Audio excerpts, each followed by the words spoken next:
quick answers on the Papal Rock, Matthew 16:18. Take one.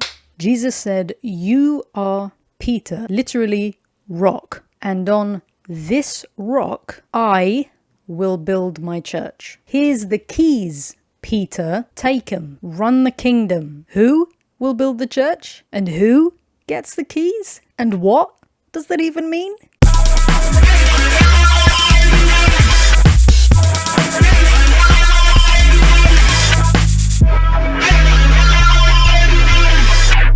The keys and the church. Focus. The first Catholic challenge I faced as a Protestant was discovering what the keys of the kingdom actually were. Coming from Pentecostalism, you can see how that was a fun ride, as some of you may remember. Isaiah 22:22 is the tradition or the background that Jesus and Peter and the others assume Matthew's readers to know and understand. Today, Matthew's readers are you and me, so we better know and understand. Let's go. "In that day I will call my servant Eliakim, and I will place on his shoulder the key of the house of David.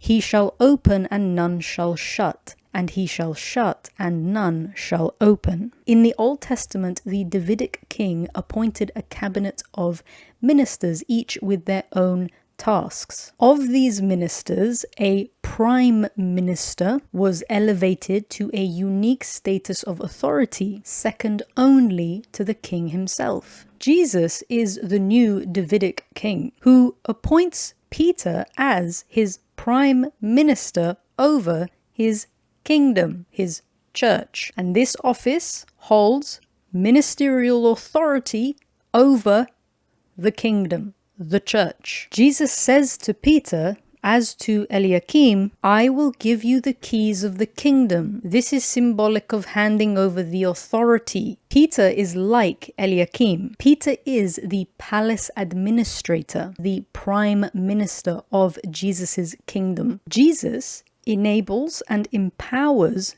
Peter and his successors, since the office is meant to endure as long as the kingdom itself, to hold evil at bay and faithfully proclaim the gospel. So, entrusted with the keys, Peter wields Christ's own royal authority as the vicar of Christ. Don't worry, Jesus is the head of the church. He is the King of Kings, and the King of Kings, the new Davidic king, appointed a prime minister over his kingdom. It makes sense. The metaphor that follows, binding and loosing, refers to the authority to make decisions binding on the people of God. This authority includes interpreting and applying the word of God, and admitting people to and excommunicating them from the community of faith. Peter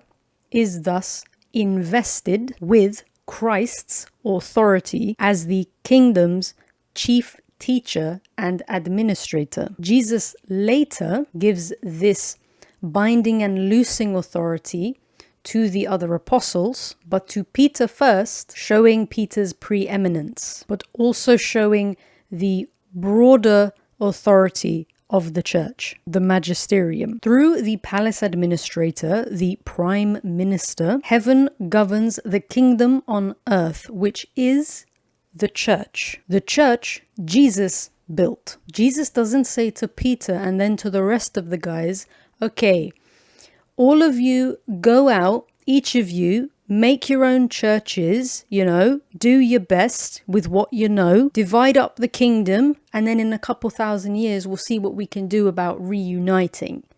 Or not. No. Christ made a promise that he kept. Christ prayed to the Father that his people would be one. All that to say, to be a Bible-believing Christian means to become a Catholic Christian. To recognize that in the Catholic Church you have the kingdom of heaven. The two are made one and are extended into the earth by the power of the Spirit. Thank you and good night.